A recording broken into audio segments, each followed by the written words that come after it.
Good morning, everyone. How's everyone doing this morning? Good. It's great to see so many folks still here. I want to thank you for all the great kind of insights and discussion and conversation over the last several days. We've got a few additional topics to discuss this morning, so I'm looking forward to that. I also just want to take a quick second to thank the NEMSIS TAC team. You guys think you could just stand up for a second? So I know you guys work closely with them throughout the year, but they put in a lot of work for this. So thank you very much. All right. So let's have some great discussion here for this morning. Please travel home safely, and we will see you all soon on the next V3 call. And as I mentioned a few days ago, if there's anything that we can do for you at the NHTSA Office of EMS, please do not hesitate to reach out to us. We're here to help you and support you. And I know that the NEMSIS TAC shares the same message. So anytime you guys need something, please let us know. All right. I'll bring up Dr. Mann. All right. Hey, thanks for hanging with us for the third day. Appreciate you being with us for a few short hours. We have 3 topics that we want to cover with you today. So we may be ending a little bit early before noon, so perhaps it'll give you some time to spend some time in the sunshine up here in the mountains. We're going to begin we've reviewed all of the comments kind of over the evening and this morning that were provided in the parking lot. We have one topic that we want to talk about today that was presented in that group. Other were ideas for the TAC to improve this meeting in the future, and other topics that we'll be covering later. But this is a good one for us to discuss. We're going to talk a little bit more about pre-hospital blood and how we can be sure that we're correctly capturing instances where an interfacility transport is requested and blood is already on board.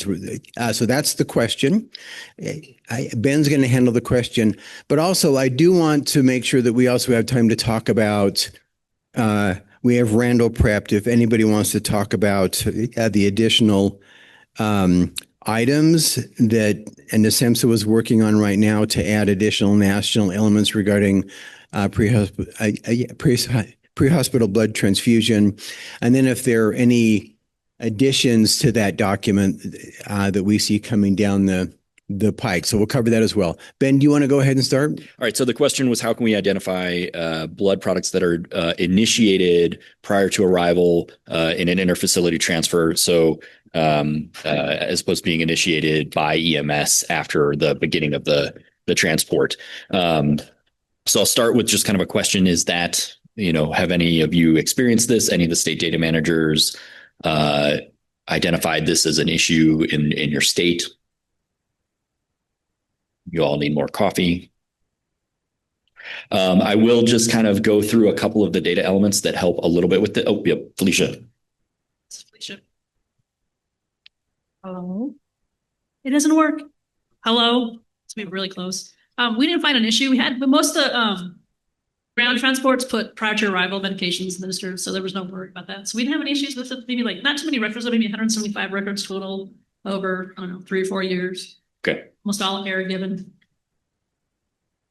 I think there are a couple data elements that can kind of help pick this apart, but as we go through them, I'm curious what the experience has sort of been. So please feel free to chime in.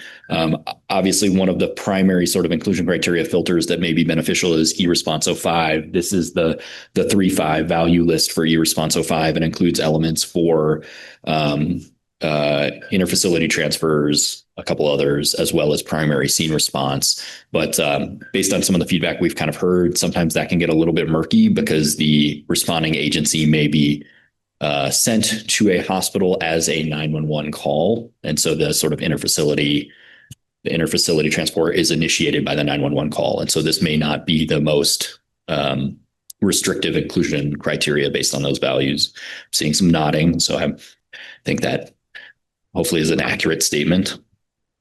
And then I will just say, so for both e-medications 02 and e-procedures 02, this is administered prior to arrival or procedure prior to arrival. There are schematron rules, and Josh, please correct me if I'm wrong, but there are schematron rules that allow for a time to occur prior to patient arrival if PTA was selected. So if that value for medication or procedure was administered prior to patient arrival is yes, then the time value can occur before patient arrival or before scene arrival. So hopefully, with that implemented, there's a way to document the initiation of a transfusion or a medication infusion prior to the responding EMS agency's arrival. And then I just highlight this in e-procedures as well. One of the other things that I just wanted to bring up, and I'm curious if any of you have seen this or are using it, is there are some very broad SNOMED codes for things like monitoring infusion. So you could potentially see a timestamp associated with a procedure of monitoring infusion with a call where the infusion was not started by the EMS crew. I haven't had a chance to look at any of the frequencies. I don't know if this is something that's currently being used. This is sort of provided as an example for discussion. But again, I'm kind of curious if any of you are seeing anything like this associated with infusions or transfusions.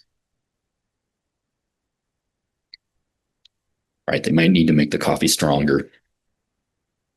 And then finally, I included eResponse 07 with eResponse 05. So there's the potential to combine eResponse 07 and 05 for interfacility or 911 scene response with type of transport, because a little bit of the feedback we got is something like this. And I think, Jeremy, it was actually you who brought this up, is there's the potential for an interfacility transport to still initiate a blood transfusion, particularly with something like an air transport. So you could see them going from a outlying hospital to a trauma center, and maybe they carry blood and they're going to initiate a blood transfusion. So you may need to combine these criteria. But I'm curious, I know we've had some discussion about national custom elements. That discussion is still coming. If there are other elements or other criteria that you think would help identify these cases. Yeah, Josh. I'm just curious with a question. So blood started before the transport started, and then I assume it continued during the transport, is a lot like any other medication. I assume that happens a lot with other meds, that they've got a transfusion in place, they hand off to EMS. I'm wondering, what do people do currently to document all of those? And is the standard sufficient today for documenting the fact that someone else started it, but I continued it? Yeah, I think that's a really good question. Yeah. Jen, do I need to call on you directly? No. No, I think that that's a question we may continue to kind of revisit through V3 calls. I think it's kind of an important one, especially as we see additional critical care medications initiated and then continued. And then, yeah. Yeah, Jen Korea, GMR. Jen Korea, GMR. Yeah, I can't help myself have to talk. I do want to say that NEMSIS has been looking at the national custom elements. GMR has been starting to do more blood in the field, working with the blood banks. The elements that they're looking at, that they've done all the research on, those are the exact ones the blood bank says we need to report to be able to keep up and work with them. Okay. So I think as far as national custom elements, I think that NEMSIS is on the right track. Okay.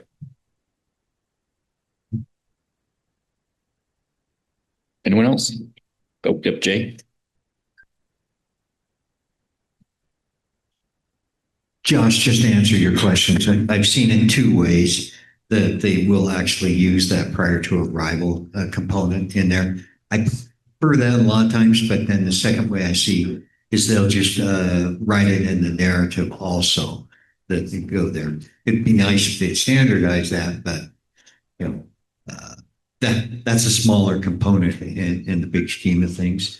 So that would be the two ways to do it on there. And I think the other thing is, I'd have to double check it, but I think in the extended data definitions, if they received a 911 call and it becomes an interfacility transport, it's no longer that emergency response. It's supposed to go to hospital, the hospital designation in there. And that we were trying to clear up, says, because some hospitals are using the 911 system to get the ambulance there sooner. It's kind of a little bit of an abuse or something like that. But then again, there's a staffing shortage, and if they can't get the ambulance there and the hospital needs to move the patient, I see both sides of the coin. Yeah. Although I will add that when I become dictator, funding for ambulance services will be resolved.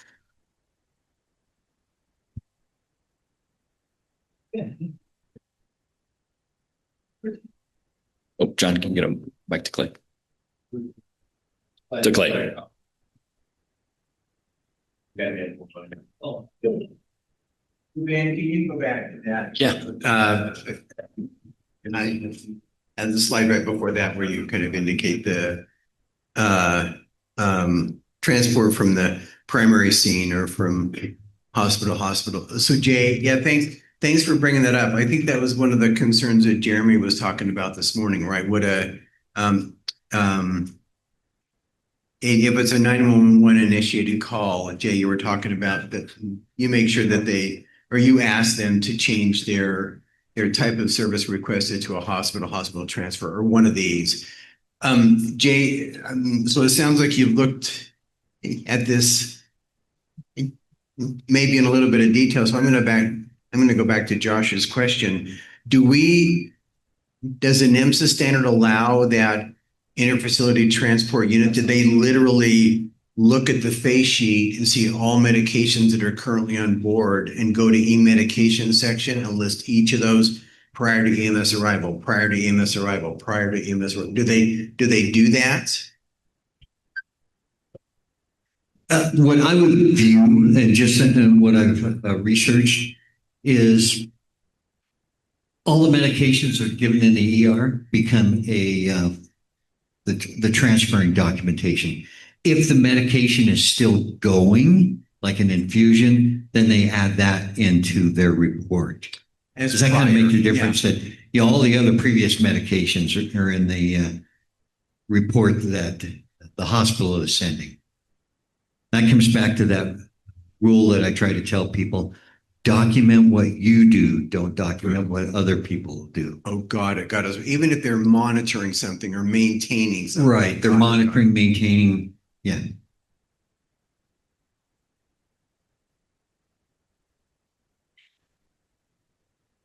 All right. Well, yep, Jeremy, please. Just wanted to ask a question to Randall real quick. Do you remember, Randall? I don't remember, for the documentation guidelines that the DMC produced, if this came up, and does it make sense maybe to like revisit and add like a couple of statements about, if you are doing an interfacility transfer or you arrive on scene and the blood transfusion was started by the prior unit, to make sure that you're documenting it in, that you're selecting and starting prior to your unit, and maybe even add the monitoring SNOMED CT code to your procedure section. Yeah, so that was the concept the entire time, with adding the blood specific fields into the medication group, so that as if you were to arrive on scene, whether it was 911 in a facility and there was a medication that was that they were currently transfusing for this transfer, that they would be able to mark prior to arrival. Then they can mark the medication they were giving, the route, the dosage, all the same items. The biggest concern we had was actually being able to document the medication that was continued prior to arrival and actually when it stopped. So we stopped that medication. We built a custom element around the date, time, end of a medication. And then we took that one step further and we're adding a pertinent negative in case while we're still transporting, it hasn't run out. We can actually say that it's still continuous from when we dropped off. I wouldn't think that the EMS clinician would document every medication the patient's taking at home as prior to arrival. Only the medications that are relevant to today's call. Just like on a normal 911 call, every medication you give would have a different date, time, stamp, dosage, medication type. So I thought that we were able to document the med prior to arrival already. We may not necessarily know the time, but you definitely would want to know the medication that you had prior to arrival.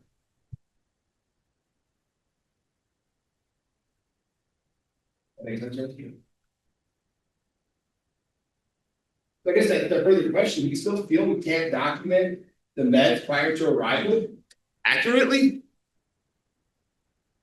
Are we missing data elements for that? My perspective, no, maybe it's an education issue. And it's also a documentation burden issue, right? Like Dave mentioned. I think it's an education and documentation burden issue, right? Like if they're documenting that in the narrative, so they also want to document in the structured element. We definitely want the structured elements, right? We do. And as far as the type of service requested, whether it was hospital to hospital emergency response, we were still able to enter the medications. And I understand what Jay is saying is switching it from a 911 to hospital response to hospital, kind of making it more inter-facility. But yeah, I guess Felicia had kind of mentioned that wasn't maybe a concern in her state where you had pretty good data on your EMS clinicians are actually hitting prior to arrival, putting the medication in. Jay, you kind of mentioned that they are doing that. It was really more of a concern about, the 911 to hospital versus hospital to hospital. But you feel like they're able to put the meds in currently? In your data, in your data, when you pull it back, are you seeing that your EMS clinicians are able to document the medication prior to arrival, no matter what type of service was requested? Yeah, they can document the medication. So if you have the non-transporting that gives a medication prior to arrival, they can document that in the report as prior to arrival medication. So, and then Ben, if we could go back to the first slide, the question. If they feel it's pertinent thing, and if they're not combining those reports, they need to have that. But when they get those combined reports, then it shows both those medications in the PDF and the final report. So just to make sure they answer the question, how do we identify if a transfusion was started prior to EMS arrival, specifically for an interfacility transfer? Type of service requested, or the e-response would be interfacility transfer. And then you would just document the medication that was prior to arrival. So are we able to do the question currently? Right. So this, so this was a part of my question that came from someone in the audience. And I think the bottom line here is there's going to be situations like this that we need to document what we expect to have happen. Right. Because I think some state has an issue with ensuring that this is done correctly. So maybe what we need to just be thinking about is, do we need to kind of add additional use cases to the guidance that the DMC is preparing, for example, and this might be one. I don't think we talk about interfacility transfers yet in that guidance. So, and Clay, just that guidance document was really about the medication, the procedure section. Are we looking more for guidance on how to document the type of service requested? No. I think as you had, since that document was prepared, you're going to add 5 national custom elements regarding blood, right? So I think we need guidance on what those are, how to use them.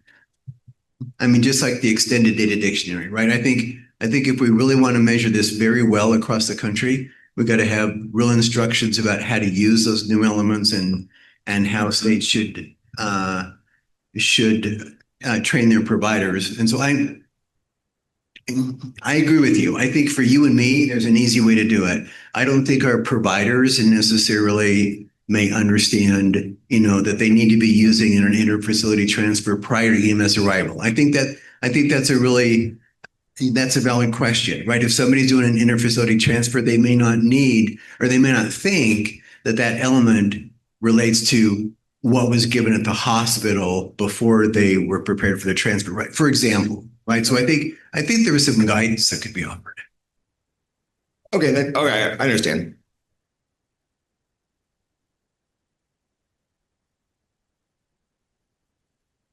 All right. With that, we're happy to take any other questions. Otherwise, I think we'll transition to the next topic with Clay. And Chris, there's a small chance I'll need help switching slides. Nope, maybe not. I think you got it. That one? Yeah. This was supposed to be presented during day 2. Feel free to come up, Chris. We want to just talk a little bit with the state data managers and the vendors. How many states do we currently still have represented here in the room? Dave, just raise your hand. Okay, so we've got a lot of state people. That's fantastic. All right, so let's talk a little bit about national custom elements. So as Chris is getting me up on the website, to kind of look at the library. Let's just review kind of how national custom elements came to be just real quickly. So really the idea of national custom elements came into view as we were beginning COVID. And there was a real rush very early on, probably in February and March, for us to identify patients who had recently been traveling abroad. And there were a set of elements that we tried to put into place as national custom elements, meaning we wanted all the states to implement it in exactly the same way quickly, right? That was kind of the idea. So if you can go to national custom, yeah. Oh, yeah, so go over to technical resources and then go down to the National Custom Element Library. There you go. Up one. Oh, sorry. It's harder than there you go. And let's just go to the National Custom Element list. So that was the intent, I think, right very early on. And I think it's still the intent. What we added to that model since those beginning ideas was, okay, this is great. If all the states want this, let's build a national custom element so every vendor doesn't have to do something different. But let's also use it as a runway to elements that we know are important. Let's do them now, but they're going to become national elements. So let's do it as a runway. We can all implement it. We can see if it's working. If there are tweaks we want to make, we can do the tweaks along the way, and then it'll be ready to go in the standard for the next major release. That was kind of the idea.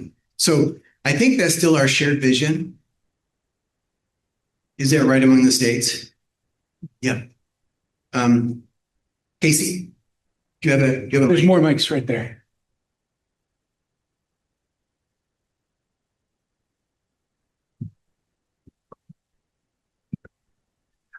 EMC chair, and I was working with National Custom Elements. I think you're right on track.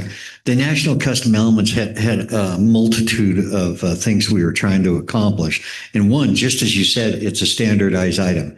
It gave us the ability to adapt quickly without having to add it to the national data set, such as did they travel abroad or something like that when we got hit by COVID.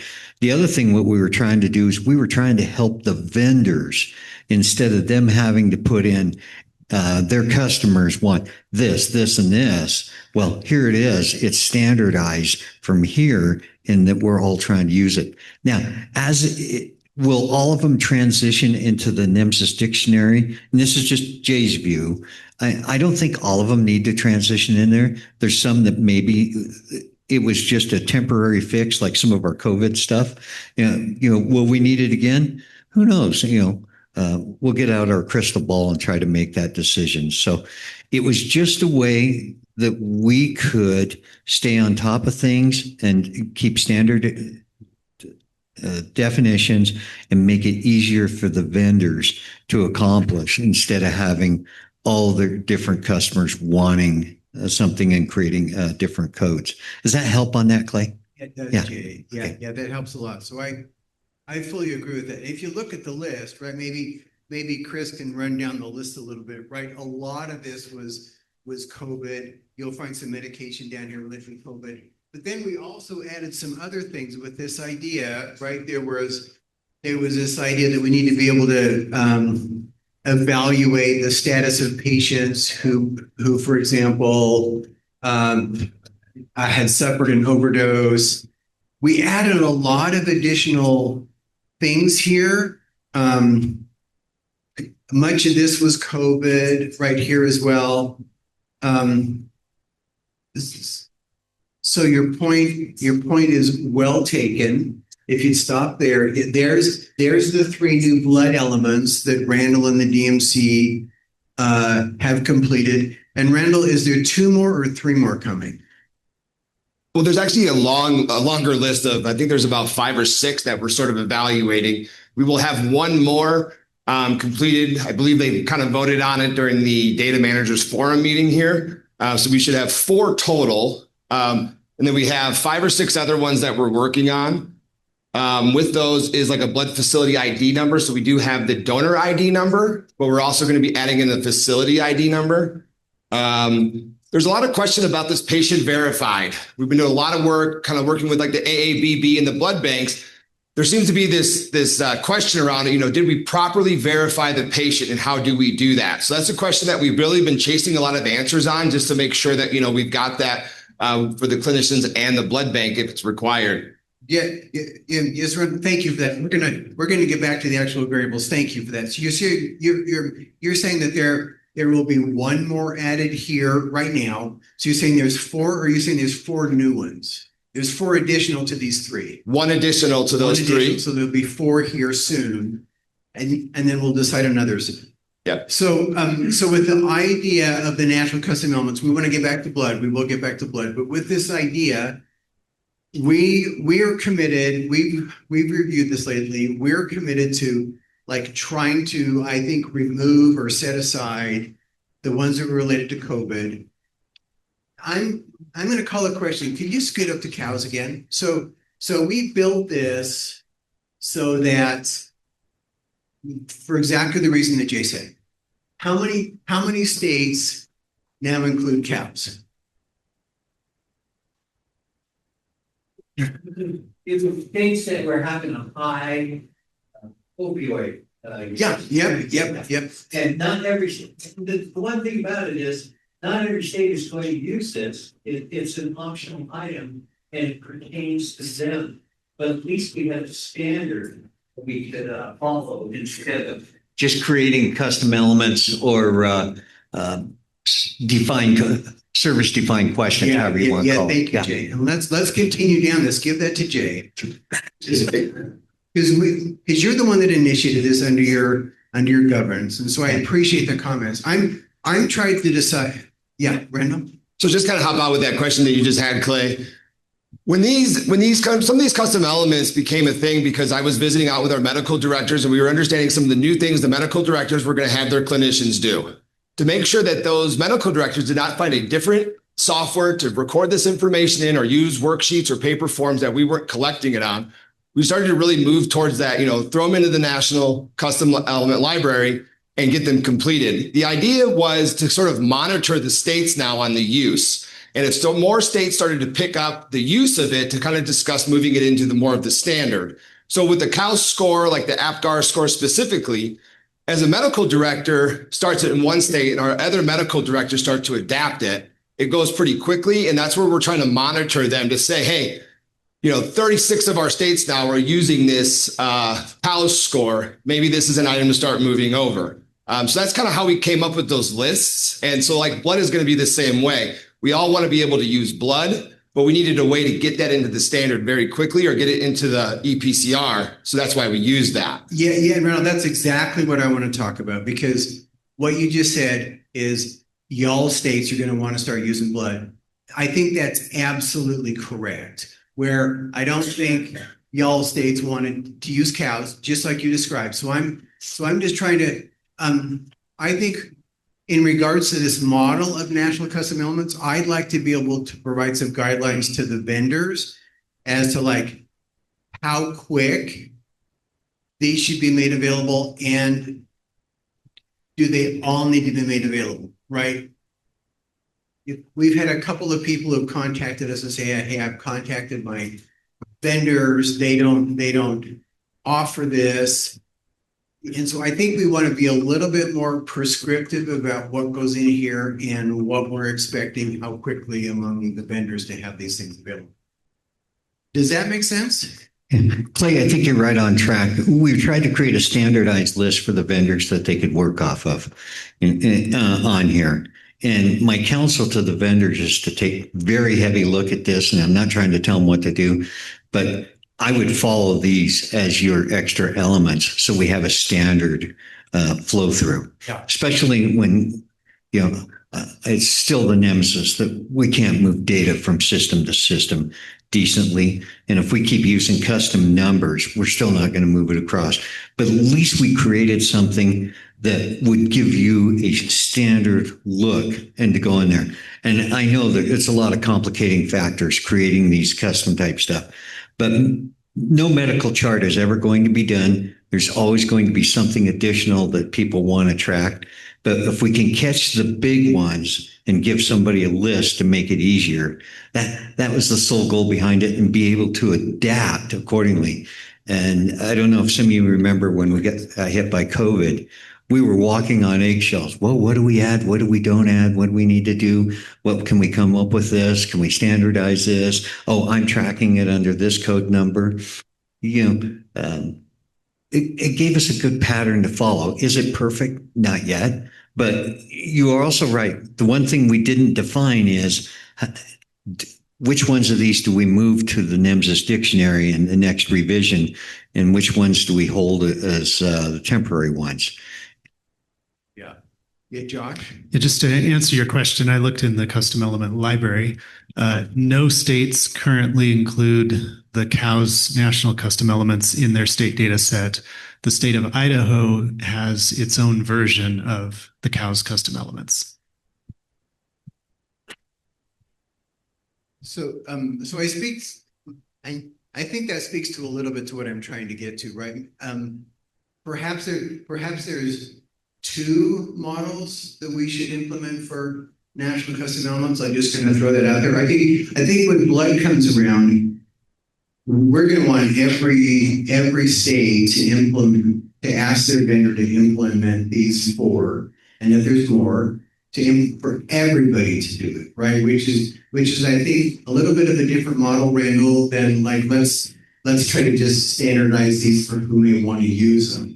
So maybe we do need to come up with because I don't want Sam at ESO to have to look at this and say, I got to maintain all these things all the time, and then not have anybody request. So that may be a model. Sam, I think you probably have. Yeah, I had two comments. So I've also have the custom element library list open, and I was trying to answer the same question as Josh because I knew that we weren't sending any. Wanted to make sure I hadn't missed it. So speaking from a vendor perspective, it's very hard to know who is using what, except, like when I look at the custom element library, I can click on the state and I can see all of the ones that they're selecting.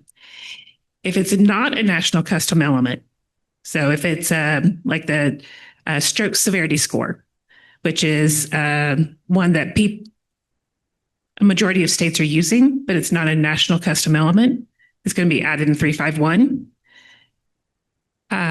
It will tell me every state that's using it. Yeah. When I'm on the national custom element list, it doesn't tell me that. Right. So I don't have a good way of saying, when I'm thinking about my priority order, well, stroke severity score, which is not a national custom element, but I've got 5-10 customers using it. I want to prioritize that higher than a national custom element because I can't really tell the number of states using it. Got it. Yeah, that would be a good. The other thing would be, thinking about that communication from the state about when they are picking it up. Yeah. And then my other question would be, if I just included every national custom element, how would the states feel about that? Just free. If it's not in your data set, but I have a customer in your state using it. Like I have many customers documenting cows. The states aren't getting that information because it's not part of their custom data set. Like if I just include it for free, what does that do? States. Josh and Felicia and Sam, on the custom element library, there's the map. There's the national custom elements tag down at the bottom. If you click on that, that'll give you all the national custom elements. It'll show for each one which states are using them.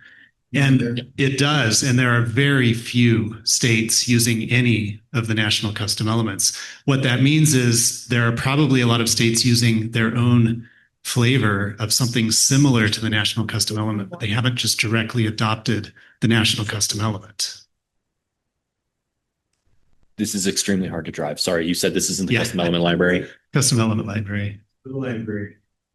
Then go ahead and open up the map, library map. There you go. And then click, I could then click national custom. Yeah, it'll take a sec to load, but.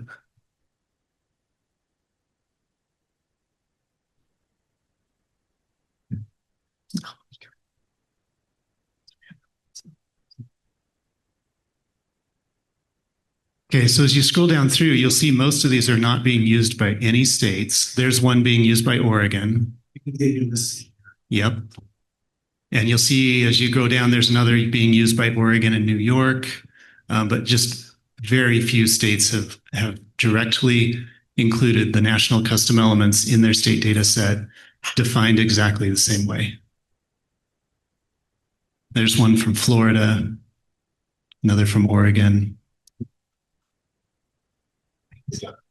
But when you click on the actual custom element library, it doesn't show it shows that together. That's there's your information. Yeah. All right. Lisa, Do you want to go first, Randall? Sure. I was going to add too. I think that kind of the discussion we had yesterday with some of those like worksheets and other ways of documenting the information. I think we kind of have some of the same concern when it was kind of moving as there were maybe worksheets that the clinicians were documenting on for some of these items, and they haven't been able to transition away from those worksheets either. Just like we discussed yesterday, the blood worksheets they're working with and trying to transition them off of that. When it came to like the COWS score, some of this Richmond agitation to sedation score, some of these people had worksheets that we need to be able to transition off of there. And I also believe there was sometimes with the national custom elements, we had like the COWS score, it was under like an e-vitals, and then possibly it was in some other software, it was a situation and maybe better communication. So like we had talked with some of the vendors with the DMC of having better communication as we're building those custom elements to make sure that we're kind of matching with them. Yeah, I think education will always be helpful. I think the reason why we've been bringing this up is because I think we're going to, for blood, right? If money becomes available for blood programs and we need to measure the success of those programs using NEMSIS, then we're going to have to use at least for these 4 elements and whatever else we're going to group at as intended, right? Where every state utilizes these elements to collect the data, at least at the state level, right? These won't come up at the national level, but I think we could, if it's collected at the state level with these custom elements, we'll be able to aggregate data in some ways that will help Jeremy and the Office of EMS to show the successfulness of programs within states. So it'll be important to do that. So this is for Samantha's question. Like if you said, let's say an agency wanted to collect some national element that we're not collecting and you wanted to send it, we would take it just because. Even if it's free, especially, but we would take it. Yeah. Thank you. So for educational purposes, some of the items that Randall brought up, would it be valuable for the NEMSIS TAC? Number one, I'll call it a question. I don't think anybody's going to do the COVID elements right now. Should we pull those off so someone isn't having to try to find the blood in the middle of this long list? Should we pull the COVID ones off and store the data? We won't get rid of them. We may potentially use those again in the future. Should we try to organize this list? And so you as a state can say, okay, guys, we need to collect these 4 blood elements, and I'm going to show them to them. Would it be helpful for us to better organize this concept or our visualization? I'd say yes. And the other thing I'm going to add is I'm sitting here, I think I'll ask my state data nerds, because they know this, is I hate to say this, I'm trying to come up with a politically correct way.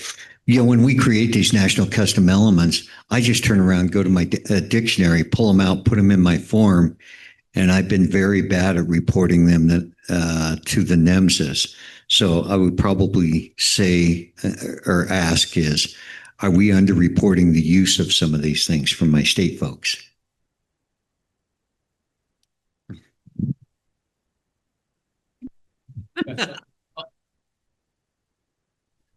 Probably. Yeah. You look at the map, you can see that there's probably some states that aren't bringing any testing of it. I do apologize. Yeah. We all take a dictionary and put the stuff together. you may not look at update this list here. And I can definitely see where this can be very beneficial for our. Yes. So this might be support for the idea that we talked about with schematron enhancements, that the state schematron checker, we were talking about, hey, maybe we're going to add a check to see if states have validation rules that refer to custom elements that the states haven't actually published. So we might learn some stuff from adding that. And yeah, if a state has added a validation rule, but they haven't actually published that custom element, then that's a problem. Randall, is your question related to this issue? No, I mean, it was really about, we were talking about having this list of the custom elements. And if, let's say, all the states decide to adapt and we want to move from a custom element into the standard, do we have to have a major or minor change from the, like an update for that? Yeah. Okay. And do we know if it's a major one or a minor one? If you're moving an element in, for the most part, that would be a major, right? Oh, minor, that's right, minor. And so I think the other theory with those national custom elements is that we could kind of create them, we could test them, we can make sure that they work. And then the DMC or, the states had to kind of come together and say, hey, are we all using this? Maybe it's time to move it over to the next, into the standard and keep it no longer as this national custom element. Right. So that's a big discussion we've had. Yeah. So a lot of our questions around that were like, when can we do this around like a minor change or a major change? And then also understanding how many people use it. So there was a lot more DMC work to be done on just understanding how to move those. And Jen and I, we kind of emailed back and forth many times on trying to like creating a timeline and a path to see if we could get that done. So we have several steps that her and I have edited. And now that Jen is with GMR, we've stopped that process. So I have some different steps that her and I have gone through. Jen. I do have a question. Is there a plan to start taking the custom elements at the national level? Because we don't report them now from the states to NEMSIS, to the data repository. So is that going to change, or are they still only going to make it to the state level? They'll only make it right, until they're in the state.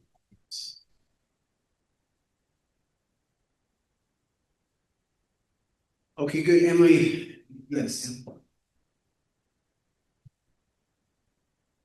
So on the question of deprecating the COVID values, there's a couple like an immunization. There's a value for COVID immunization. Like I would say if we can move those into the standard, because it's just a value, like those should be moved over in the next minor release. And that way you don't have to deprecate one. Yeah. But yes, this is what we can do. Yeah. If we're wanting to follow this model, we can look at these and determine what things we want to move over. Yeah, like depersonal 18, the only thing there is the COVID vaccination. Yeah, good. This has been, yes, please. Perhaps if we're thinking about this, we could expand it and just say immunizations, so that the next big thing isn't necessarily a COVID vaccination, but would be just a selectable list of vaccinations. Yeah. Good.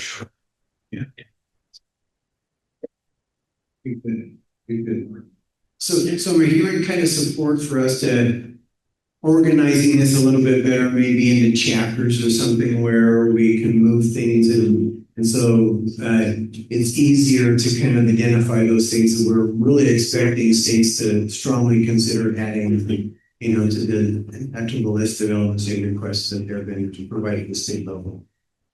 And those that maybe had a past purpose or are, like you say, Randall, we have to talk about what that means, but kind of just providing a standardization and states can choose, or not choose that we think about them kind of thing. We'll try to formalize that a little better. Yeah, like to follow up with that, Clay, right now all the custom elements are optional, right? They're optional for use. And so part of that moving it into the standard piece wasn't just, hey, here's the element. Trying to decide, is it a recommended, required, what level it's going to go to. There was a lot of discussion and trying to move those over for those fields as well. Yeah. And the only reason we're revisiting this is I think we're going to want to all move to the blood elements, right? So I think we need to make sure that our vision is the same, Randall, with the DMC, right? What you're hearing here, that this isn't like CAPS. This isn't like some of the other things. We're hoping all states will implement these to evaluate. 12 minutes. Jeremy, do you have any comments? I'll just add one real quickly. I think for NHTSA and for, these demonstration programs that I've mentioned several times over the last couple of days, the priority for us is just to know whether or not a patient was administered blood or not. I mean, obviously the other elements that are in that custom list about, donor, blood type, stop time. I'm not sure all the ones that are in there. I mean, those are important. And I think it would be helpful if we all transition towards those, but they're less important for us than just knowing whether or not a patient received blood.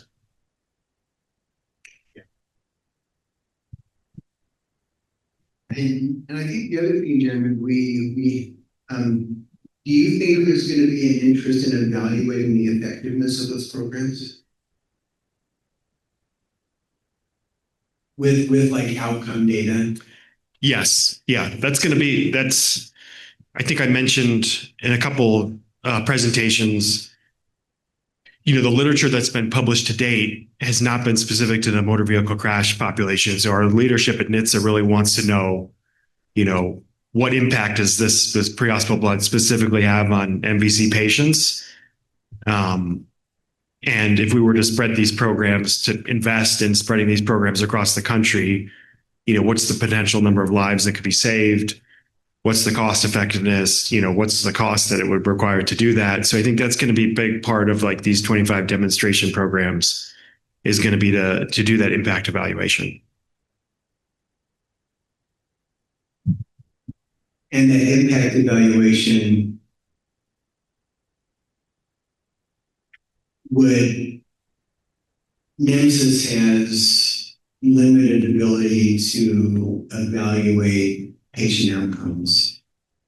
So is it just like restoration of vital signs, things like that, that they're thinking of, right? Or are they hoping that these records are linked to ED records? Yeah, I think we're still scoping some of that out. But I mean, ideally, I think we would want outcomes and link to the crash record so that we had some more details about the type of crash that occurred. Because I think if we're going to do some modeling and we're going to need to control for the type of crashes that occur in one area, if there's a comparison to another county or another geography that's similar that does not have a blood program, we're going to need to control for some of those effects. And so, yeah, I think ideally what we would want to have is, for these 25 blood programs, linked data, the EMS record, linked to the police crash report, linked to some outcomes. I think we understand that's a heavy lift. It's a big challenge. And so we're exploring, if we can't do that, what's the next best thing? And is that, some unlinked aggregate data for that county or that response area? That's another thing that we're exploring. So, more to come. Yeah. Clay, if I could, I'm going to go down a little bit of a rabbit hole here, just sharing this with people. Not that Brian ever encourages me to do that, but with blood usage and stuff like that, some of the latest research and data I've seen, and another procedure to probably be coming out is some places are training paramedics on ultrasound, and for traumatic arrest. They're finding if they can take that ultrasound and see if there's cardiac activity, they initiate the resuscitation, initiate the blood. Whereas if there's no cardiac activity for the ultrasound, the studies are showing, sorry to be rude at first thing, they're just dead right there. They're not a chance for survival. But if you look at some of the recent studies, it's pretty impressive. The numbers are really low. But with cardiac activity discovered on the ultrasound, they have a pretty significant chance of a successful resuscitation and improvement. So I think that's going to be an additional combination that we're going to see coming, and how blood could be very impactful on some of those. Just like Jeremy, your data shows that how many people were potentially alive at the scene when first responders got there. And this might be another area that we can make that determination. And we may get a lot more successful resuscitations without impacting a lot of our blood supply because the blood supply is finite. We don't have a lot. So we can't give it to maybe not everybody, but maybe we can pick a better category to do that. So just be aware that that ultrasound procedure will probably be coming at some point in the future. Yeah, I hope that helps. Yeah, that's a really good point, Jay, because I think it was a group in San Antonio that had started early on. They realized that they weren't having, it wasn't having the impact that they were expecting. And then they realized, oh, we were initiating blood transfusion for patients that were in traumatic cardiac arrest that weren't benefiting from it in any way. And it was really negatively impacting their outcomes to show that it was effective. So that's great. That's great to hear that folks are starting to do that. Great comments. Hannah, did you have a question? I'm just waiting. Oh, that's okay. Yeah, that's okay. Wait, one last question. Sam, you had mentioned earlier about just taking the COVID elements and putting them in the standard. And I'm assuming they're already built. You've already have them done, they were used. And we're talking about moving the blood data elements over into the standard. Is there any reason we wouldn't want to move them all over? That we've built all these custom elements? Because when we build the custom element, it's really kind of wrapped around giving the EMS clinician the ability right now to report, just like blood. In order for us to we could have just made the blood data standard. Can someone come up and drive again? Yeah. So, when we made the blood data elements, we put them as national custom elements so that we could have them right now. Not so we had to wait for a standard change or 3.5 or 3.5.2 or 3.6. So is there any reason that maybe it's a cost thing, a time thing, that we don't want to just grab all these custom elements and make a decision, say these are all part of the standard now? From my perspective, there's no reason not to. I have them all built, and my philosophy is when something comes out, I'm going to have at least one state that needs it. And so I just go ahead and build it. The timeline for me is the challenge. And so working with the DMC, we're not just making custom elements because we don't think anyone's going to use them, right? We're not just like, hey, let's make a custom element. So we wait for someone to have the topic, we create the custom element, and as the version changes, whether major or minor, that's when it's time to move them all over. While it was in the national custom element phase, we were able to see if it's not working, if we need to add a pertinent negative, or we're missing a field value, and we can kind of evaluate those as we move them. So I guess my question was, don't we want to move them all over? I think yes. Like the crew member national EMS ID and start, work with, so the vendors create it, it's in the standard now. Now the data managers have to go back to their states and back to their directors and back to their medical directors and say, hey, we can collect this data. Let's make sure we're doing it. Let's work as a state to collect it. Well, and one of the things that I've noticed, especially with the critical patch, is now that we have the sex field in there for them, I see people using it. People have turned it on and their state may not be getting that information. So it is a double documentation piece, but if it's there, people are using it and the state's just not getting that data. So I would say any opportunity we can, let's move it up.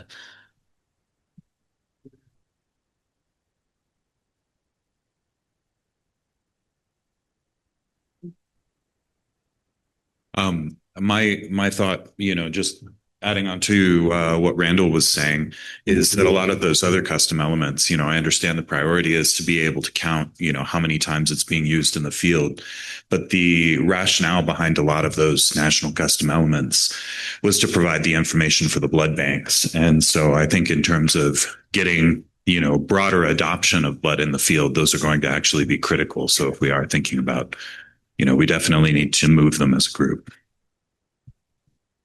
Yes, let's investigate that. Yeah, thank you, Sam. Thank you, Randall. So you're saying things like recent travel. We're not going to ask about recent travel. I'll just make a statement, Randall, and then would love to hear what you have to say. With these, there's probably 40 of these now. Would we just be moving these into the standard, but they would just be like optional elements? Is that what you're thinking about? No, that's exactly what I'm thinking. Was same situation with blood for COVID. We needed an ability to create them. We created the data elements. The clinicians were able to use them, and now it's just time to move them into the standard. Maybe COVID comes back. right? Maybe we have something new and then we're just ready to go. We don't have to spend the time now to make that national custom element again. It's just right there. Yeah, you're right. You're right. We would face having to move them into the natural again. I just in the past, this group has been a little reluctant to add 48 new elements to the standard. So I'm just trying to reconcile that in my head. I agree.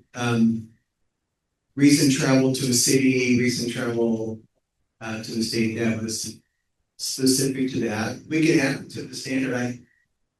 Where would you put these, Sam? Well, I would just say, to me, this isn't necessarily adding, it's just elevating something that is already considered that's already been vetted. It has already been gone through the process. In some cases, we have better information about how to use it. So I don't see this as necessarily adding. I just think of it as elevating. If you were to come to me and say, hey, I've got 40 new critical care elements or 40 new MIH elements, that would be a bigger challenge. But these are already here for me. But, like looking at some of them, I think you've already done a pretty good job about saying where they should go with your naming convention. History makes sense to me for the travel elements, vitals, so I would just leave them where they are. All right, let's gather back together. Great conversation. Thank you, everyone, for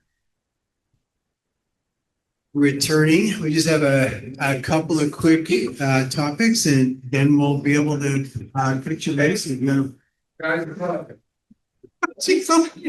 right here. Manhattan style of calling the group to order. Albany, sorry, Albany. Okay, good. All right. Thank you. Great discussion before we broke. I didn't expect it to be so productive, so thank you very much for that. Hey, we were just up here talking. So Sam, we're gonna call on you. So I want you to be with us. Thank you. So wow, yeah, this idea of moving all these over just into the national standard, that's the model that they were kind of meant to be. But let's just get down the road a little bit, and if we want to back up the road, that's fine. Clearly, these would need to be reviewed, right? Because like the COVID ones were thrown in there in 3 weeks. I mean, we built those things so freaking fast. They weren't reviewed carefully. So yeah, but the idea is really that this is the format to be able to include elements that will one day end up in the standard, right? And you can play with it, vendors can build it, and we can determine what it'll exactly look like when it goes into NEMSIS. So wow, we were talking about, I think, so there's a lot in here. There's like, I don't know how many, I'm just gonna say there's 40 for our discussion. And Sam says, I can easily put that 40 in. Do not give me the CPMIH thing, which is how many? 40, 42, something like that. So is there value? And we're not going to do that. Let's just kind of talk about it. All of us struggle with the versions. And maybe it's because of how we're doing it, how we're structuring it. I mean, is there a what if scenario where as we get requests for changes, we review them real time, and if we all accept them, they immediately come here, and vendors can build them now, build them whenever they want to do them. We say there's going to be a version 3.1.2 on this date, and we just take this piece that's been there for months and move it into the standard. Does that grease the wheels, and so this isn't always such a lift? So I would say that there is we would want to go a little more granular. So if you look at like ePatient 14 or eVitals 25 or eHistory 10, those are all list level values that have been added in. Yeah, so click on this one, for example. That's a great one. Right, where you're just adding the value. That's just infrared temperature, right? Yeah. You're just adding the value to the existing number. That's what you're saying. Right? Yeah. So those I think should just be automatically moved forward. Like next available version, they just automatically push in. We don't have to have a discussion about them. Because that's, what the work for me in that part is to remove some of the back-end code that makes it a custom element, and then I would just be including it in the standard data set. Super easy for me. And with the national elements that are net new adds for data collection, I think it would be worthwhile to have a more robust discussion about those. Now, there's a lot of reasons for all of these, but if they were to add into the next scheduled version as an optional element so that they're always minor, I see no problem with it. And then the next major time we can have the discussion, do we need to elevate it to a required element? But I wouldn't necessarily want to introduce a new minor release schedule to include these in. Okay. With this kind of idea, we could be adding a lot of elements to NEMSIS. Mm-hmm. I mean, like hundreds, right? We often vote and say, we're not going to include this element because only 1/4 of people want it, only 1/3 of people want it, right? It could potentially end up here. Okay, but you're saying there'd be another review. Yes. Okay. Yeah, it's a thought. Would that be easier? I think the next Eden, go ahead. I would like to serve as a voice of dissent from Sam, not specifically indicating Zoll's stance, but just to represent other vendors that may or may not be in the room. These aren't for free. Under no circumstance are they for free. Even the lower effort of changing the code in the background is code that needs to be changed.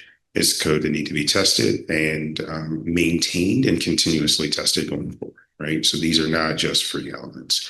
The other thing is we find ourselves in these predicaments where something is a custom element and sent to one state as X, but the next state over has not adopted it in 3.6.2.2.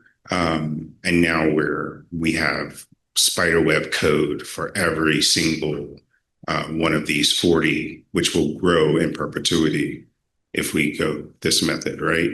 On the flip side, I remember when we were in Deer Valley, we agreed if it was important enough to go into a national custom element, it would go into the next revision, no matter what, right? We haven't followed that yet.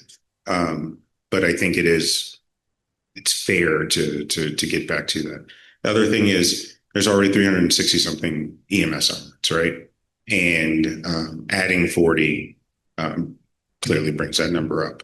Those are elements that we have to integration test, unit test on the developer level to make sure are acting as they should within our programs and in our adjacent programs. But there are also additional elements that will go into compliance testing, right? And so the burden creeps up every time we add elements. That's it. Thank you. Very helpful. Thank you, Jay.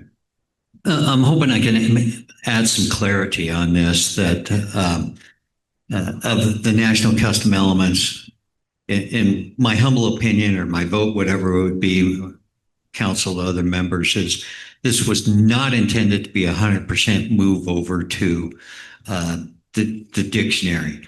It was a way we can look at this, put this in there, and then we could look at a means. This is our stepping stone to say, hey, these would be good to move into the dictionary. And some of these will probably just stay in the national custom elements for a significant amount of time. So I'm hoping I'm communicating. My interpretation is it gave us a stepping stone to improve documentation, to standardize it, make it easier for the vendors.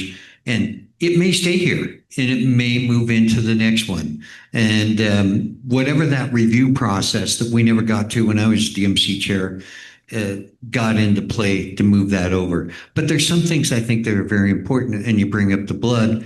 Yeah, I think that needs to move over. but at least we have a means to make that change in there. I know Brian was chomping at the bit. He wanted to give his 2 cents worth on that too.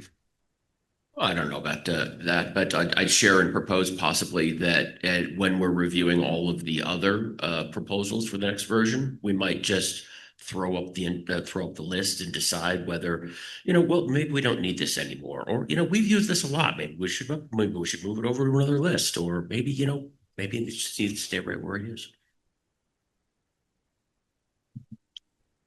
I just wanted to clarify my statement earlier. I don't think that all of these should move over. I just thought the blood ones were designed to move over as a group. But I wonder about on the custom data element list, maybe having a block at the top that says, candidate for release, 3.5.x. So people could kind of, look at them, evaluate them at their leisure. And then when we have that conversation about, escalating them there, sort of, it's in the air. Just a caveat that the national custom elements are defined in a state data set file. The state data set schema does not provide a mechanism for us to communicate that piece of information. So it would have to be outside, like an accompanying document. Kind of indicate what Peter was talking about. Right. What you're saying, okay. Do you have any comments? So your hand go up. Great. Jeremy. Just real quickly for my own edification, and this is something that I don't know that I probably should, but going back to Keenan's point, if the custom elements, if these 40 custom elements move over, but they're optional, does that still place the same burden that you kind of described in terms of staff time, resources, and effort? Okay.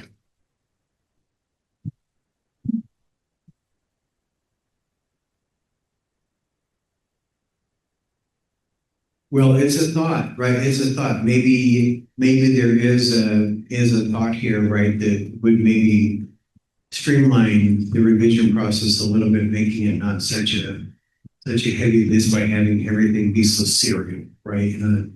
Well.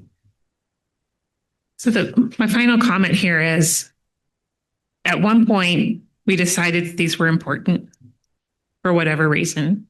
The vendors took the time to go build them. It is incredibly disappointing to see how many states have picked these up. And I don't know what we can do to increase adoption there, or if that is something we want to do. But I can tell you, because I looked here, the cows and RAS forms are heavily, elements are heavily used in the ESO system. Why would you not want that data? Yeah, when you say the cows are heavily used in the EMS system or the ESO system, is that at the agency level? Yes. So are there states that are requiring them? No. Okay. So, we have that data. Would a state want it? But it never even goes to the state. Never goes to the state because the state has not indicated that that is part of their state data set. But I think what Sam is saying, that we're going to have states who become interested. There will be a mic there. We're going to have more states that are going to become interested in collecting that data as those medical directors start implementing those protocols with their agencies. And so I see there's going to be a larger adoption for just blood. Like Peter mentioned, we're all going to want blood. I think eventually we're all going to want most of these, the APGAR, the RAS, the cow score. For example, like the cow score was able to go in so quickly through the communication that most of the medical directors don't even have their protocol, their drug stuff in place. And right now there's nothing. It could be tomorrow when we have 20 states turn it on. So they're all kind of in their small processes. So these are actually going up a lot faster than the EMS agencies or the states can be prepared, but they have the data collection before they start. Right. Right. That's valuable to hear, Rand, but I think there's a middle ground here, right? Particularly if we use the model we're kind of talking about, where we move them all in the standard, right? Then we would be expecting states to review these with the next version. So they now have a time. Yep. They can't just say, put the cows in there, we'll get to it when we're gonna get to it, right? It would be more. Yeah, and I think that's some of the other discussion we've heard too is the amount of elements. I understand there's a development cost, I understand all of that. The reason there's more elements is because those EMS clinicians are doing more. That's the reason that we're creating them. We're not just creating them, right? So we're being asked to get them. Blood is new. We didn't do it before. There's the elements. Buprenorphine administration is new. There's the elements. So that's why I feel like we are adding so many elements because the clinicians are doing so much more. I don't know if we can avoid that. The only way to avoid those would be to not have the EMS clinicians do it. Well, what we need to avoid though is continually growing the responsibility of our providers to document. Right, so we've got to be smarter. We've got to only show them elements that are related to a buprenorphine visit or something, right? Where we're not just constantly increasing the time that they're spending documenting. Great. Other comments? I think that's a valid idea. So yeah, we'll kind of wrap our heads around this. And we've always tried to limit what's in NEMSIS for a number of reasons. So that's an interesting idea. Any other comments? We got one more here. Oh yeah, Bert. Yeah, I was just going to say one thing about cows in particular. Aside from buprenorphine, it's good with all the attention on ketamine and using that for sedation. I think that's another good reason to have an agitation scale in there so that you can show that you assessed a patient and had a good reason for giving that medication. Great. Thank you. The next slide. Yeah. We just go to the next topic. Any other comments on this topic? Okay, great. The next topic is a simple one. I'm just asking for volunteers from states. And so just real briefly, thank you. So I'll go forward. So we received a call from, hey, how about, can we take a moment? Can we take 5 minutes and ask if you haven't filled out an evaluation just to do it real quick? So you don't have to do it before you're trying to pack and leave and put your computers away. Could we take just 5 minutes and maybe have you provide some comments? That would be so helpful to us. It would be incredibly helpful. All right, feel free to finish your thoughts there. Really very much appreciate your time. I promise you we read every word and we review every thought and comment. So providing those will help us to continue to improve this program. You are the one person that has no problem with that spelling. Okay, I do not see my slide here, so I'll just describe it. Maybe it's a different set I gave you, Chris. I'm sorry. I added a couple of quick slides for Chris. So Dr. Holcomb called us last night. He is I think the chairman of the Department of Emergency Medicine at University of Alabama. He is the #1 advocate. He has served in the military. He's the #1 advocate for trying to move the use of pre-hospital blood into the civilian sector. He's been one of the loudest voices so far that's kind of helping to promote this idea. He called us last night and said that he's actively working with governors and other political representatives within states, helping them to understand the number of patients who could benefit from the pre-hospital transfusion of blood. And he was working with Ohio. He just met with their governor and it was incredibly successful. Florida governor now wants to meet with him. He called and asked if we would be willing to reach out to states and ask if anyone would be willing to allow NEMSIS data to be used to develop a fact sheet for your state that, based on his published algorithm, would demonstrate the number of people within your state that would potentially benefit from pre-hospital blood transfusion. So he's asking just for volunteers who may be willing to agree with the NEMSIS TAC doing the work to develop a fact sheet for your state. Any volunteers? Wyoming. Montana. Fantastic. Great. John will be very happy. He'll be very happy to work with you, folks. So we'll keep track of those. We'll be in contact with each of you and work to make that happen for Johnny. Yes. Alaska.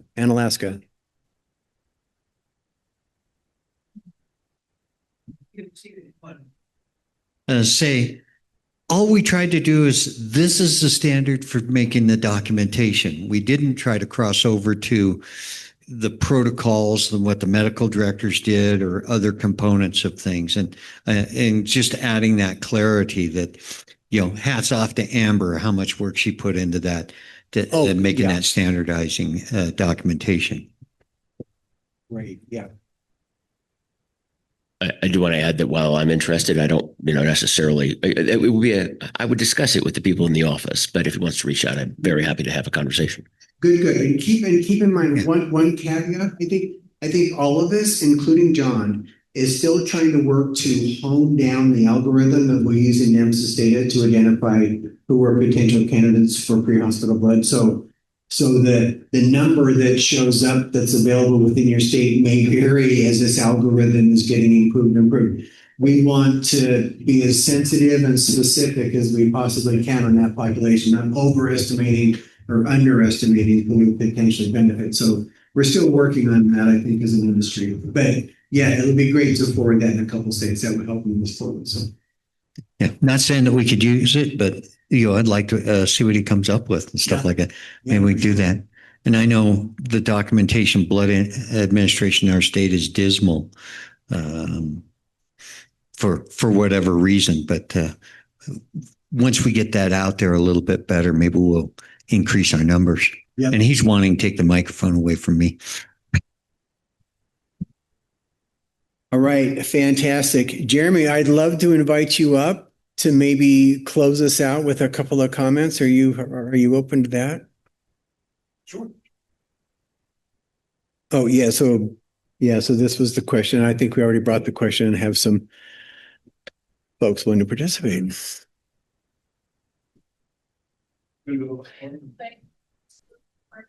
Oh, yeah.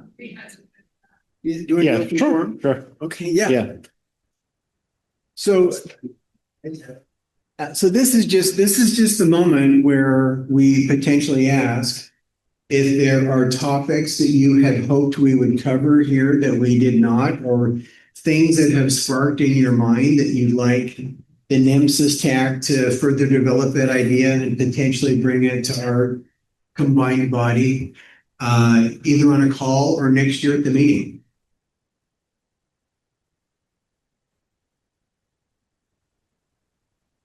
Any topics? I was talking.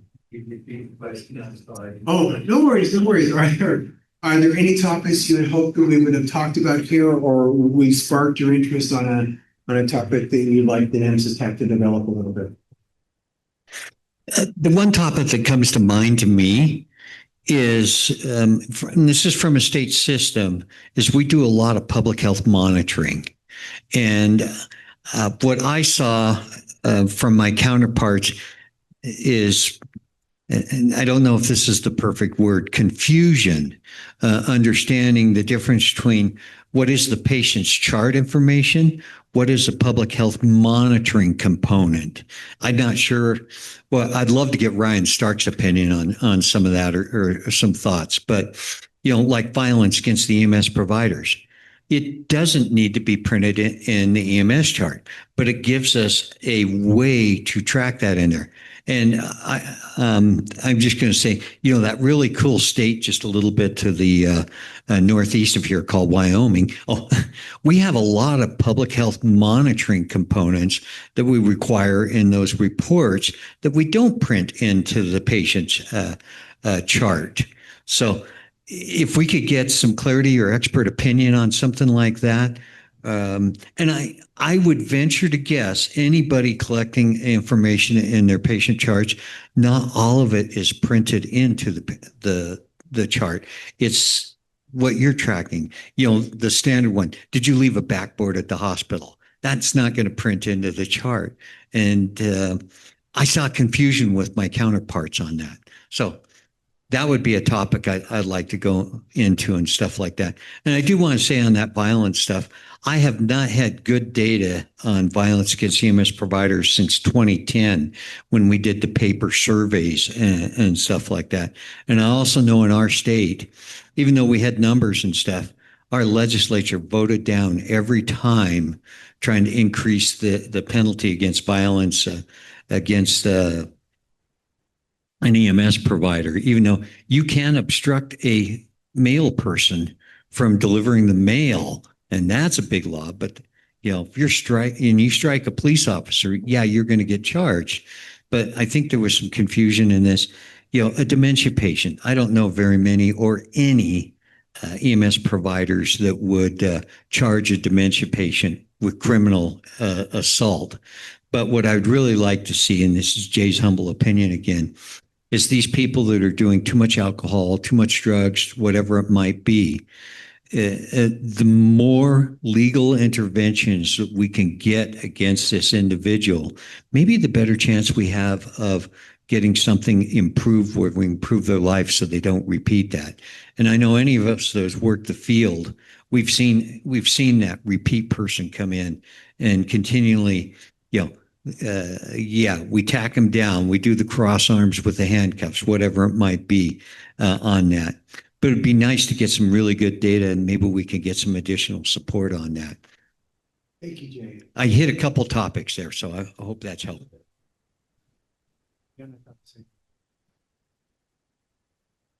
And Jay's going to put the icing on the cake. Oh, I don't know about icing, but I would love to see some more of the vendor focused topics as far as if we're going to talk about modularization, how you think that's going to look, right, for next year, like things that are going to require development, things that are going to be major changes, things that, and also from the agency perspective, I would love to see maybe a topic on a day that agencies maybe could phone in on and be a part of about the effects of these changes on them, right? I would love to see that be part of the topic of conversation.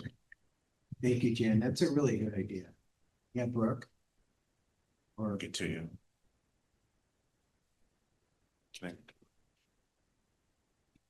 Sound good.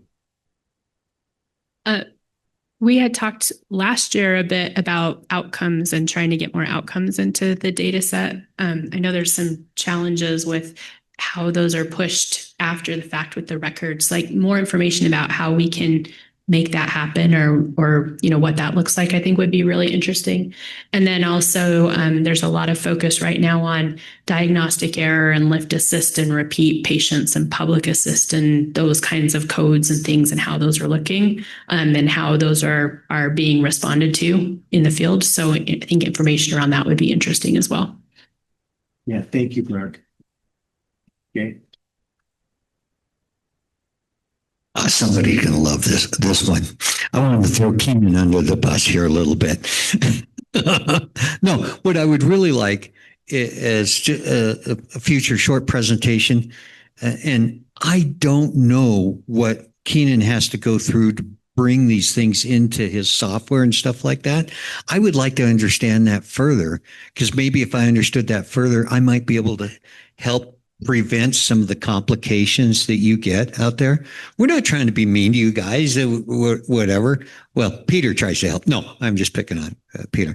But I would like to understand a little bit better. So maybe I can look at that and say, hey, oh man, that is more complex than just adding a thing in there. And I know it's got to go into the report writer system. It's got to be visualized, your dictionary, but I don't have a good concept of it. And I'd love to see a little bit more of learning that. So maybe we can look and help you on some of those things. Because it really is a partnership between you guys and us trying to accomplish this work.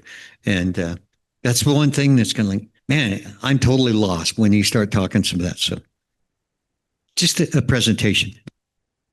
There is an opportunity, especially maybe next year, We can take a few vendors, we can get together a month or two ahead of time, put together something that talks about development practices, testing practices, what we go through, how we go through, what else we have on our roadmaps, right? In non-specific terms, but how we prioritize that stuff against the state stuff. So yeah, we'll do it.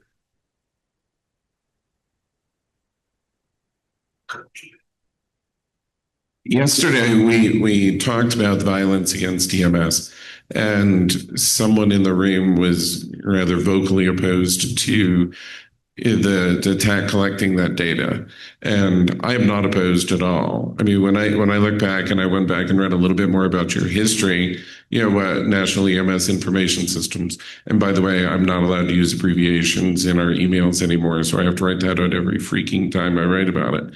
But writing about that, I mean, what we do with data is important. Not everything has to be tied to a PCR.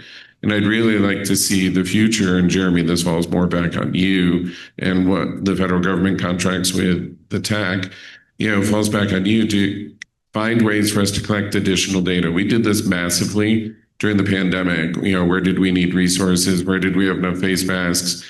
And moving around ventilators and things in New York was apparently a hot topic of discussion for the media for months. But, it doesn't, nowhere in the title of what we do narrows it to PCRs.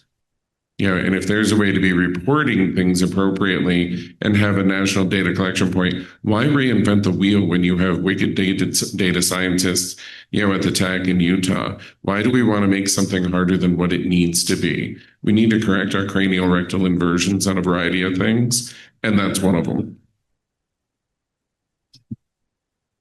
Yeah, I think when we had, I worked closely with Randall and several of the work groups that we worked with on the violence against EMS data schema. And one of the points that we continually talked about was that this would not be part of EPCR, that it would sit separately, that maybe some of the information that had been documented in the EPCR that was pertinent to this violence report could flow in, but that they wouldn't have any, identifiers that could relink those two records.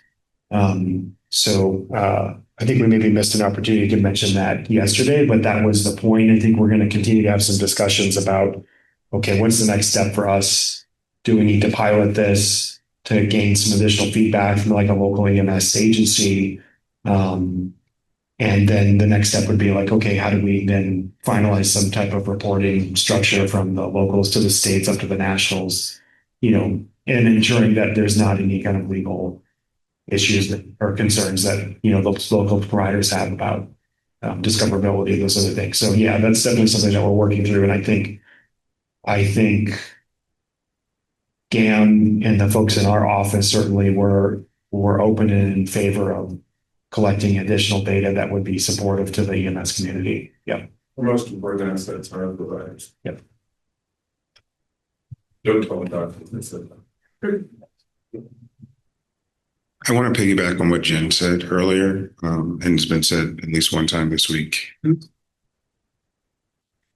want to piggyback on what Jen said earlier, and what some other folks said earlier this week. We need to have more representation of end users. We need more paramedics. We need more flight medics. We need more firefighters in the room and attending, and even it may mean some sort of help translating some of the confusing talk that we go back and forth on, right? But it'd be nice to get more in the room, right? Thanks to, I think, Pinellas, Gold Cross, Unified, like it's good to have them here. We need a broad representation, and it's not easy to spend $3,000 to send a medic out for a week. So, and plus opportunity costs, right? So whatever we can do to help facilitate that, I think it'd be nice for us to actively engage in. And thanks to Brooke has made an effort to get providers here from the state of Utah. So thank you, Brooke. Sure. Yeah. One of the things that we talked about in the EPCR user meeting was, if possibly we could get vendors. We have, how many vendors that come and attend this. Maybe if they just brought sponsored one provider, to come and put that out as a possibility, maybe that is something. Or if each state sponsored one provider to come, we could get 50 providers in this room, so that's something, that I think would help get more people here, because it's easy for us. We're local, my team, but the people who have to travel, it's a lot more difficult, especially if they're rural and don't have big budgets. But what I would want to say, as far as the person who was talking a lot about the violence not being collected, I think that was partly a misunderstanding of it shouldn't be collected and put in a record that people see, but where it isn't. One thing as a provider, though, when you're filling out the record, you don't know which fields are going to show up on that record and which fields are just for data collection. So if the vendors could do something like maybe have a different color or a different something so that you could tell this is going to be part of the patient record, this is something that we're collecting for information in the industry, and you could differentiate that, I think people would feel more comfortable filling that out and collecting that data. I'll just add real quickly. I know we've had the ability in the past under the contract to support some state data managers, especially if they're new, to come here and participate. So we could certainly look at whether or not we could do that under the contract to bring in maybe either the members of the EPCR users group, or provide some other scholarships for providers in the field to attend.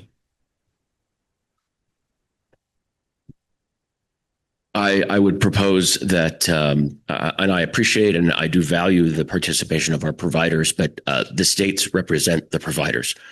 We go to meetings, we meet with them directly.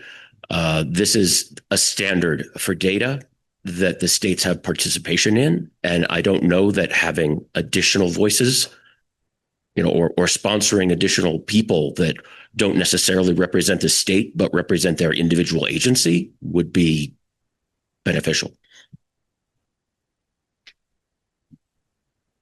I might add that a little bit because, boy, the poor guys on the streets, they do not see the EMS from what we have to do at the state level for, the public health monitoring, the things that I have to report on a consistent daily basis that they may not be aware of. So I'll mimic that just a little bit. My phone rings all the time, and there's some things that's just kind of like, no, I can't put in this report. I'll give you an example. One ambulance director was training his people, pulses, fast, slow, or normal. It's kind of like, no, I will not put that in there. And I know that's an extreme, but that was a true example. The one thing I do want to say, Jeremy, is I appreciate in its office, EMS, the NEMSIS TAC, helping sponsor us in coming here and doing that. That takes a huge amount of pressure off of us at the state, because I know the state travel, they can, we can let the other states make the decision. We don't have to be involved. But I really like getting a lot of my counterparts in here, hearing the different components, hearing the challenges that they're having. And I'd never anticipate some of their challenges that they have with the challenges I have. So kudos to you for the support behind the scenes that you've been able to give the NEMSIS group. Even though we make fun of them sometimes, we do it lovingly. And that is just super for your help to get us here. Thank you so much. Please tell Gam thanks. Oh, Brian wants the mic now. I'll just offer up additionally, I am a licensed emergency medical technician. I am a provider. Now, I might not be running currently, but I do know what a PCR looks like. And my friend from New York obviously regularly represents his providers and always talks about how people will throw things at him if you even propose that. So there are voices.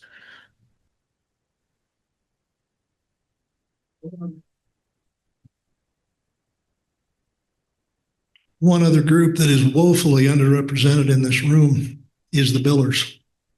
And what they can provide is, I can tell you that on all of the patient care reports that I see, there are fields that don't belong on there that are costing organizations money, because the same word is used in the reimbursement realm as that word in the operations realm, and the word does not mean the same thing. But great big galloping shock, insurance companies are not in the business of paying claims. They're in the business of getting out of paying claims. And when we include things on patient care reports that financially damage the organization, that's a bad thing. And I think billers need to be better represented here to help folks understand what it is that's going on, because the reimbursement world is changing and organizations are suffering. And there's a certain amount of it that has to do with, I'm really glad to hear this discussion this morning about the separation between collecting data for other purposes and writing a patient care report. Back in the day, there was 84 elements, and they were all pretty much dedicated to a patient care report. It has exploded beyond that.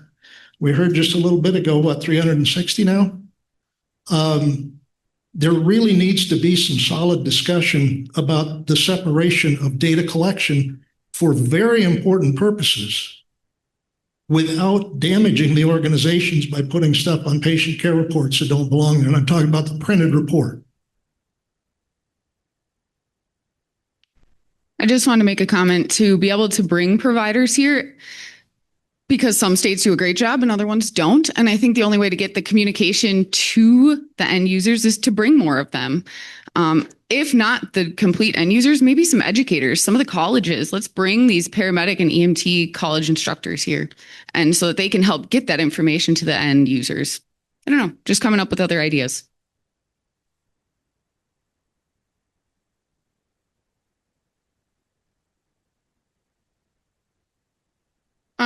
So I am with Pinellas, so I'll start by saying that. I will tell you my state is not here. And my state very much, I'm going to throw them under the bus a little bit. They actively tell us that they are there to help. They are not there to get in the way. So as some state providers do a great job at making sure their agencies are following all those things, my state's only there to help if we ask for it. So this is kind of a chance for us lower level. I'm not a provider. I do the data systems. I help create the PCR. I do the data on the back end. Pinellas does a lot of research. We partner with our colleges. We partner with our medical director's office. My local medical director's office is also the state medical director. So we partner a lot with them in giving them data. So for us, this is a chance to kind of see what the national wants compared to what our state wants. And for me, I have a lot to go back with and say, wow, there's apparently like 800 other rules out there that I could potentially pull into my data set to make it better and to make our research and our data better and easier for our providers, because it's already been tested by other states.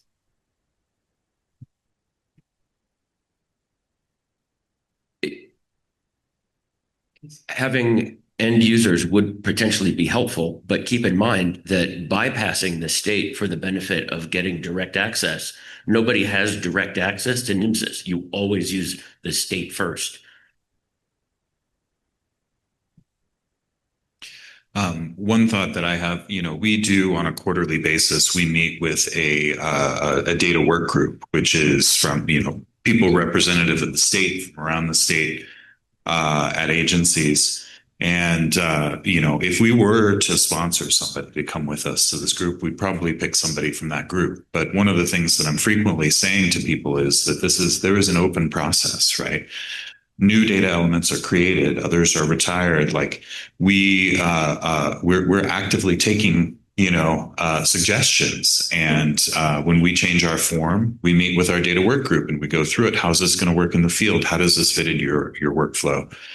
But I think point well taken, right? I don't know that we need to grow the group, in this meeting enormously, but occasionally sponsoring somebody to come with us might convey the message that we really want to have an inclusive process and to welcome suggestions and ideas about how the data standard can evolve and how our implementation of it in Oregon can evolve. Yeah. I just heard the gentleman in the back of the room that's been real quiet volunteered to come to a class on what should not be printed in the patient care report. Because Steve, if there's something out there that's bad for that, I want to know about it. And the other thing I will tell you, and I think you know this without doubt, I have all these different billing companies, and it just blows me away the fact I've got to have this to bill. And when nobody else in the state's asking for that, and I've got to add in something that nobody else is using, but they have to have it to bill. And I do that just because I don't want to involve billing. But if you've got some of that stuff, buddy, I want to hear it. I think that's cool. Thank you for volunteering for the class. And Clay, be sure to have that.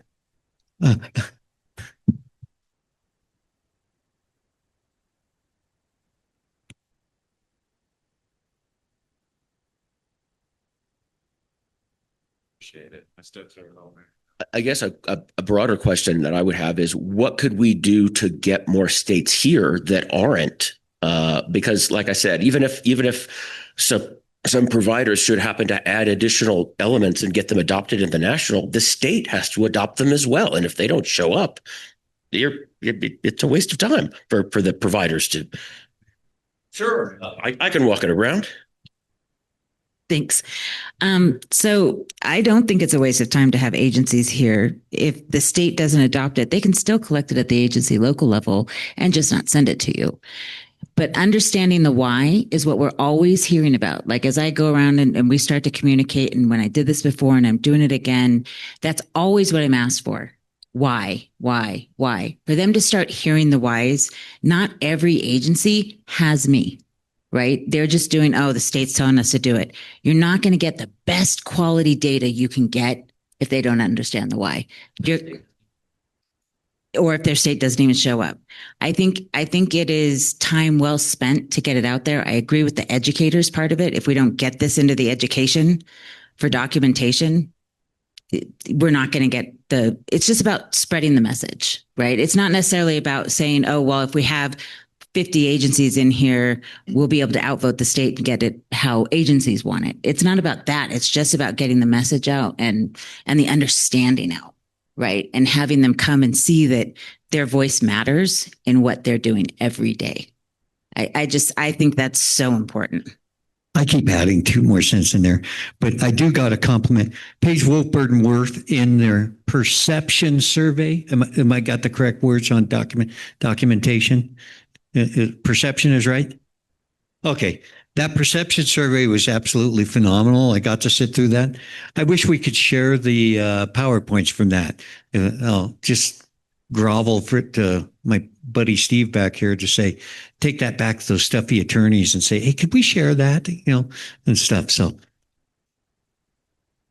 with providers in my state and different groups, some of the leadership groups or whatever, because I found that to be absolutely phenomenal. So that was cool. All right. Well, thanks everyone for being here. Thanks for your participation. Please travel home safely, and we'll see you soon on calls, via email, phone calls, and hope to see you again here next year. Thanks very much.